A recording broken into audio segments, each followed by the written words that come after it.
Hello दोस्तों, welcome to Brighton academy. आज का हमारा टॉपिक है साझेदारी संलेख का महत्व। साझेदारी संलेख का महत्व तो हम लोग समझेंगे कि साझेदारी संलेख होता क्या है। पहले साझेदारी संलेख क्या होता है जी? ऐसा संलेख जिसमें हम लोग ऐसा दस्तावेज जिसमें हम लोग क्या करते हैं, कंपनी को चलाने के नियम या शर्त रखते हैं, शर्त लिखा हुआ रहता है, उसे हम लोग साझेदारी संलेख कहते हैं।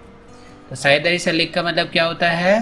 कंपनी को संचालित रखने या कंपनी को चलाने के जो नियम या शर्त होते हैं या शर्त लिखे हुए रहते हैं, उसे हम लोग साझेदारी संलेख कहते हैं। उसी के आधार पर क्या किया जाता है, कंपनी को चलाया जाता है। तो हम लोग अब समझेंगे ये साझेदारी संलेख की आवश्यकता क्या है, क्यों यह जरूरी है, अर्थात इसका महत्व क्या है। अगर साझेदारी संलेख अगर आप एक बना कर रखते हो या साझेदारी संलेख अगर आप फर्म में रखते हो तो इसका महत्व क्या है, इससे क्या फायदे हो सकते हैं, तो आगे इसको डिटेल में समझेंगे। किसी भी साझेदारी फर्म को सुचारू रूप से संचालित मतलब चलाने के लिए, प्रबंध करने के लिए महत्वपूर्ण बातों को पूर्व में निश्चित कर लिया जाता है। मतलब पहले से हम लोग व्यवसाय को किस तरीके से संचालित करेंगे, इसका पूर्व में ही निश्चित कर लिया जाता है। पूर्व में निश्चित मतलब क्या हो गया जी?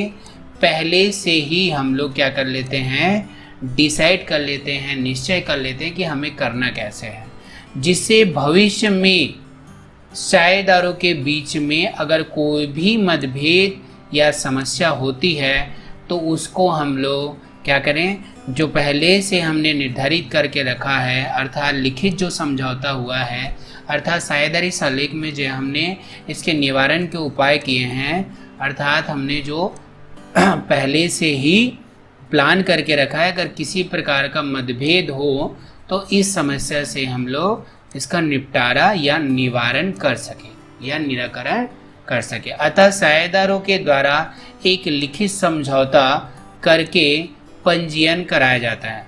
कहने का मतलब ये है, साझेदार जब फर्म की स्थापना करते हैं तो पहले एक लिखित समझौता करते हैं, मतलब लिख कर रखते हैं कि फर्म को कैसे चलाते हैं। उसके पश्चात ही क्या किया जाता है, कंपनी का पंजीयन कराया जाता है। कंपनी का पंजीयन मतलब क्या होता है, जब कोई भी नई फर्म या कंपनी खोली जाती है तो उसका नाम को रजिस्ट्रेशन कराना पड़ता है। उसी रजिस्ट्रेशन को क्या कहते हैं, पंजीयन कहते हैं, जिसके आधार पर आगे फर्म को उसी नाम के आधार पर फर्म को चलाया जाता है। तो एक लिखित समझौता होता है। लिखित समझौता होता है मतलब कंपनी को कैसे चलाएंगे, किस तरीके से संचालित किया जाएगा, उसका नियम या शर्त लिखा जाता है। उसके आधार पर ही कंपनी का पंजीयन कराता है, जो भविष्य में संस्था को संचालित करने में मार्गदर्शन का कार्य करता है। मतलब भविष्य में फर्म को किस तरीके से संचालित किया जाएगा, किस तरीके से चलाया जाएगा, यह साझेदारी संलेख में लिखे हुए नियम या शर्त के आधार पर ही हमारा मार्ग प्रदस्त होता है, मार्ग दिख जाता है कि हमें किस तरीके से ये कार्य को करना है, अर्थात फर्म को किस तरीके से संचालित करना है। तो साझेदारी संलेख का महत्व, अगर एक कंपनी में साझेदारी संलेख है तो उसका क्या क्या फायदे होंगे, उसके क्या महत्व हैं साझेदारी संलेख होने पर, तो उसे हम लोग कुछ बिंदुओं के माध्यम से देखेंगे। तो पहला पॉइंट है, समस्त साझेदारों में लाभ का विभाजन अनुपात क्या होगा। मतलब अगर हम लोग आपस में फर्म में जो भी लाभ होता है उसको किस तरीके से बांटेंगे, यह हमें कौन बताता है जी? साझेदारी संलेख बताता है। इसी कारण से साझेदारी संलेख का महत्व है। अगर बाय द वे हमें फर्म में लाभ हुआ है, 60,000 का लाभ हुआ है, तो उस लाभ को कौन कौन कितना कितना रखेगा, ये हमें कौन बताता है जी? साझेदारी संलेख बताता है। उसी में हम लोग किस साझेदार को कितना पैसा देना चाहिए, किस अनुपात में देना चाहिए, यह हम लोग डिसाइड करके रखते हैं। दूसरा नंबर है, क्या साझेदारों को पूंजी पर ब्याज व आहरण पर ब्याज लिया व दिया जाएगा तथा किस दर पर, ये हमें निर्धारित करते हैं। किसमें जी? साझेदारी संलेख में। साझेदारी संलेख में यह लिखा होता है कि पूंजी पर ब्याज कितना दिया जाएगा साझेदारों को, या आहरण पर ब्याज कितना लिया जाएगा साझेदारों से, यह दोनों किस में डिसाइड करके रखते हैं, साझेदारी सल्लेख में डिसाइड करके रखते हैं कि साझेदारी सल्लेख में हम लोग सारी चीज़ों को लिख के रखते हैं कि पूंजी पर ब्याज कितना देना होगा और आहरण पर ब्याज कितना लेना होगा। ये हम लोग पहले से डिसाइड करके रखते हैं, और साथ ही साथ किस दर पर दिया जाएगा या लिया जाएगा, 5%, 6%, 7%, 8% या 10%।